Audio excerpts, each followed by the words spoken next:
I want to welcome you back to Buffalo Bills Report. Tonight we're going to talk about my Jazzy life and Liv's life. Round 3.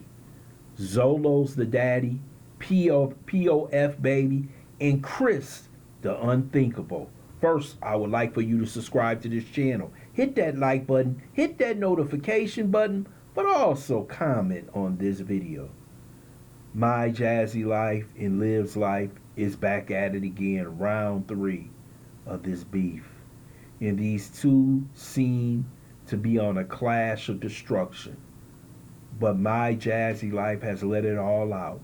Something that we already knew, that Zolo was the daddy, and that Liv was hiding this child from this man for over the past 2 years, so she wouldn't have any problems with Zolo possibly trying to take AJ from her.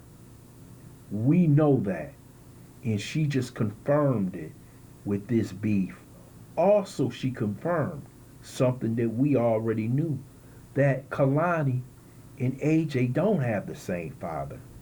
This baby is a POF baby by a random white man that she found off the site and decided to have the baby so possibly she can get more benefits from the government, or she thought it would lower her child support, that she wouldn't have to pay. But she had another thing coming. After 6 weeks of maternity leave, what did that judge do? He put her on probation and told her, you better pay that child support or you're going to jail next. And this is what the explosion is all about. These two have secrets that they really don't want exposed. But it seems like Jasmine is getting to the point where she's had enough. Liv says she has recordings of Jazz and Chris having a big fight and things were said. Maybe you could hear the children. I don't know. But Liv has not released anything on Jasmine. And Jasmine is more or less say, you might as well let it all out right now because we did fight. That's what she said. But Jasmine goes back at Liv and says that Liv has nothing in her name. Basically, everything is covered by her mother, which we know. And I believe that Stella is her conservator, because there's a reason why Stella is always around her, because she's know that Liv is really not stable, but she's not helping Liv, being an enabler of her condition. Liv went off the rails again.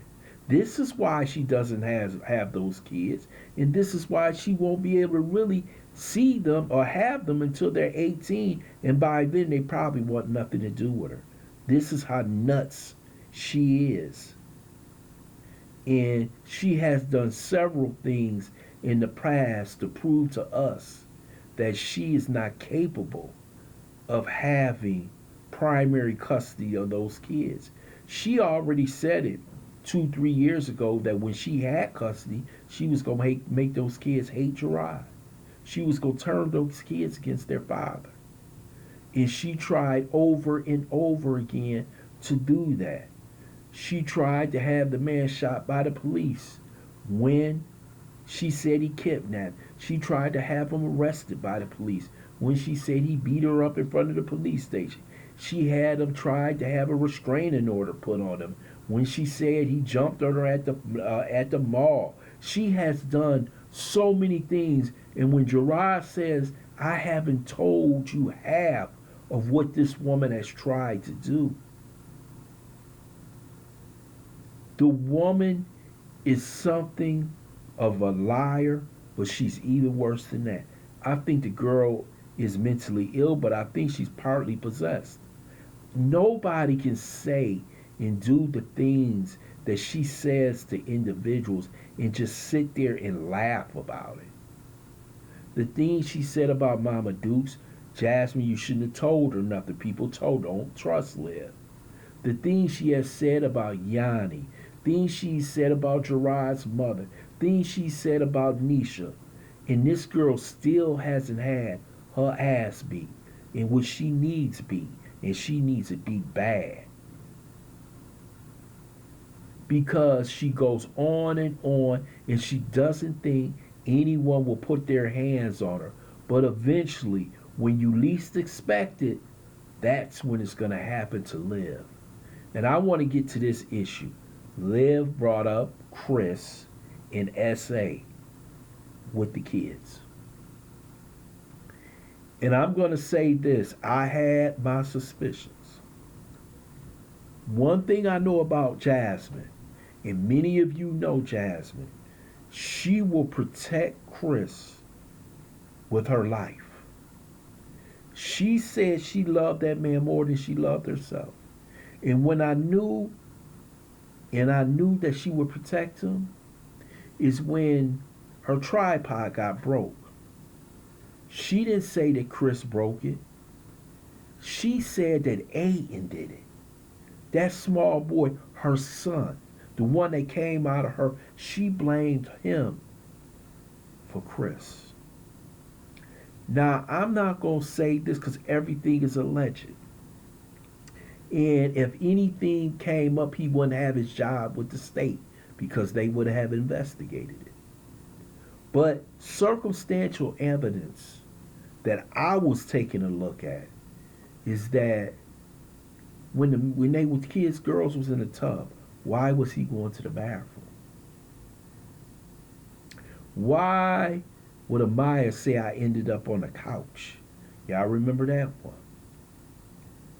Why would Caitlyn, he reached out to Caitlyn, she flinched. And only time kids do that is when they are scared that this person is going to touch them. Why, when Jasmine was trying to get back Chris, and remember Chris said the only reason why he came back the last time is because of Amaya. So what did she do? She went over to Phil's house, brought over one child, gave her a pint of ice cream, and said, Amaya miss you. Trying to lure Chris back. And I'm going to tell you this. I always said Jasmine is an amoral human being. She let her former baby daddy pimp Asia and other girls while she counted the money. That tells you her mindset. That she's willing to do anything to keep a man. Remember, Philip had 6 kids on her. So tell me what she would not do to keep Chris. I'm just putting it out there. I'm just putting a question mark. I'm not saying he did anything at all. But circumstantial evidence that's out there says something went on there.